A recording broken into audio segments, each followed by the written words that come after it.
Okay, so part 2 tayo ng video. Pasok ulit tayo kay MikroTik. Hoplite tong gamit ko.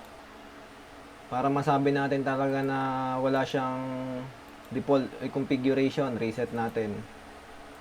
Tuloy-tuloy na natin video. Pwede nyong sundan kung talagang magdududa kayo, no? Ayan.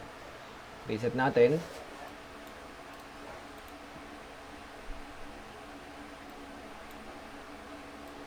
Bagal talaga ng Hoplite.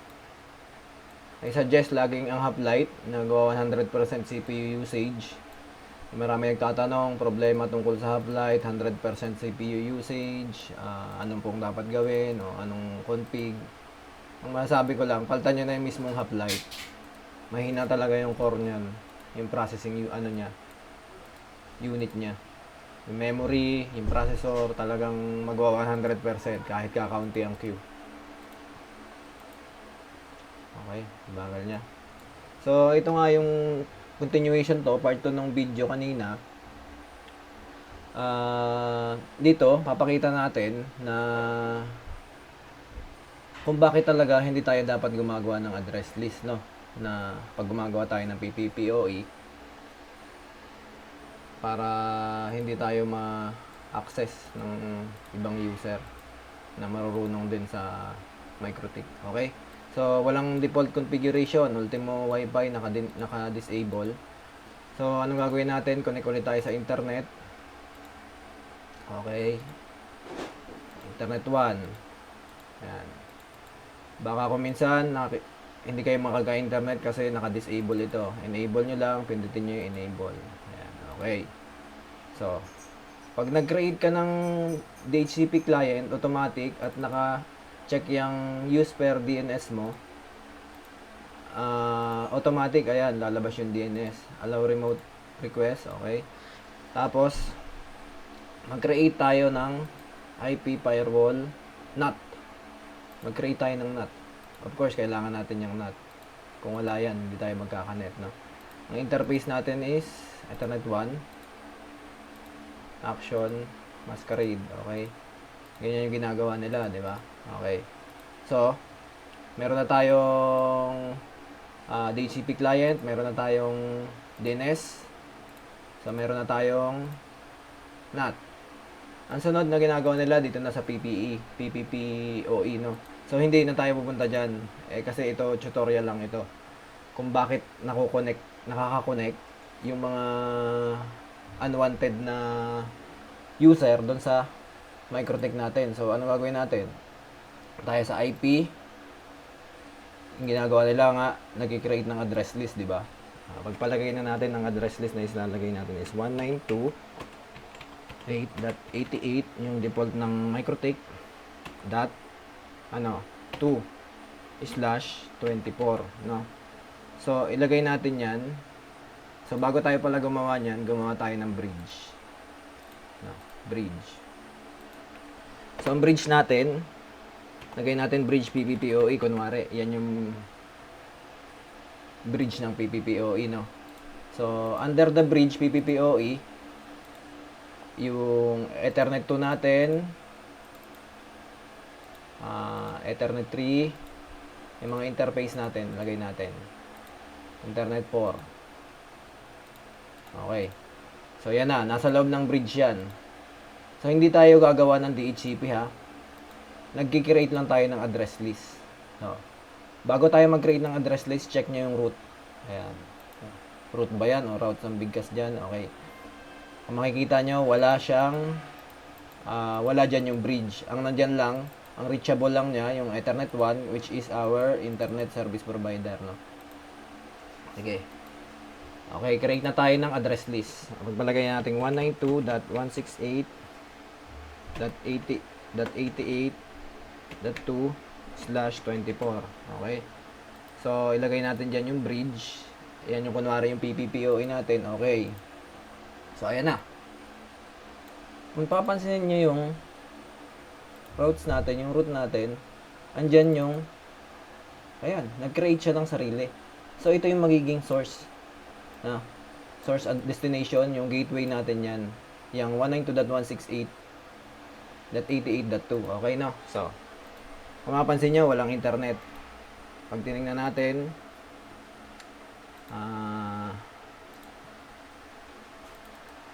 naka-default yan. Kasi wala tayong DHCP. Kaya walang mag-automatic na magbibigay sa atin ng IP. No?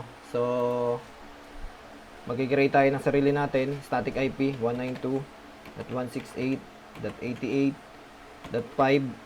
o kaya .4 o .5, sige. Tapos 192.168.88, tapos check uli natin ito para hindi kayo malito kung anong ilalagay nyo. Yung routes, yan. Kita nyo? .88.2, okay? .88.2. Ano yung gateway natin? Yung DNS natin. Ilagay na rin natin. IP, DNS, 192.168. 168.1.1. Okay. Internet. 192.168.1.1. Okay. Okay. So, ayun. Connected tayo sa net. Kita nyo?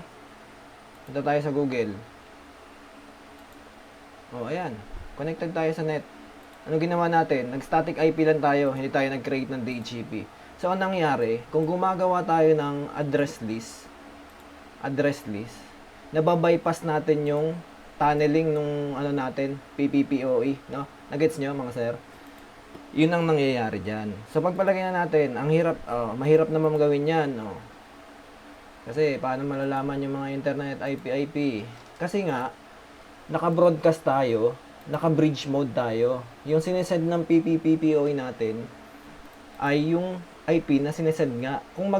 Kahit hindi tayo mag-dial up, once na gumawa tayo ng address list at mag-create ng static IP si customer, makaka-connect siya. Pagpalagay natin, hindi alam ni customer yung DNS. Wala siyang ilalagay. Makaka-connect pa rin ba? Ayan, inalis ko yung DNS. Tingnan nyo. Walang DNS. Okay. Tingnan natin YouTube. Nakaka-connect.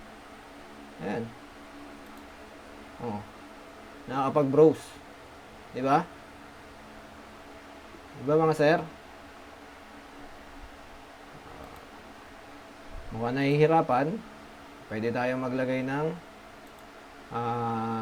DNS ng Google. No? DNS ng Google. So, paano? IP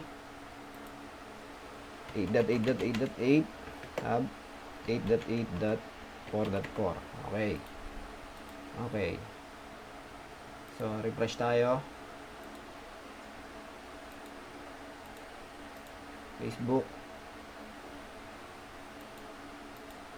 Yan. Ayan. Gumana na. Diba? So, ano yon? Magic? Hindi naman. Wala tong paninira. Sharing knowledge ito. Wala akong intention na makipagtalo kung kanino man. Mahirap na makipagdiskusyon. Kaya ang gagawin ko na lang, mga videos na magpapatunay na once na mag-create ka, ang sabi naman nila, the whole network is knotted. Of course, knotted dyan, di ba? Alisin natin yung knot. Tingnan natin kung makakonect ka sa internet. IP. Reboot natin para sure. Okay, wala na. Diba? Hindi makakonect. Kahit mag-DHCP ka, kung wala talaga yung NAT, talagang hindi ka makakakonect. Kaya yung sasabihin mo, sadyang naka-NAT yan, di ba? Okay? Ina-NAT natin yan. Ang out interface niya is Ethernet 1. So, anong suggestion ko dyan? Anong dapat mong gawin? Mas maigi, search mo sa sarili mo kung anong dapat mong gawin. Dahil tinuro ko na, halos lahat. Ang gagawin mo lang, IP pool. No? Pwede kang gumawa na ng IP pool. Huwag ka na mag-create ng address list. Kasi once na mag-create ka ng IP pool, palagay natin, alisin natin to, no? Okay? IP pool. Lagay ulit natin yung IP address na yon. Tingnan natin muna yung root. Nawala na. Okay, no? Gawa tayo ng pool. 192.168.88 dot 2 slash 192.168.88.254. Okay? Apply. Okay. Hindi yan gumagawa ng sarili niya ng routes. Kasi yung PPPoE, nagkikreate yan ng sarili niya. Parang sa DHCP yan. Diba? Mag-create tayo ng DHCP. Automatic, kahit naka-obtain IP tayo, si Microtech natin nagpo-produce ng DHCP sa IP, no? Siya yung nagpo-produce ng DHCP, okay? Enough for this video na. Next video ulit, part 2 ito.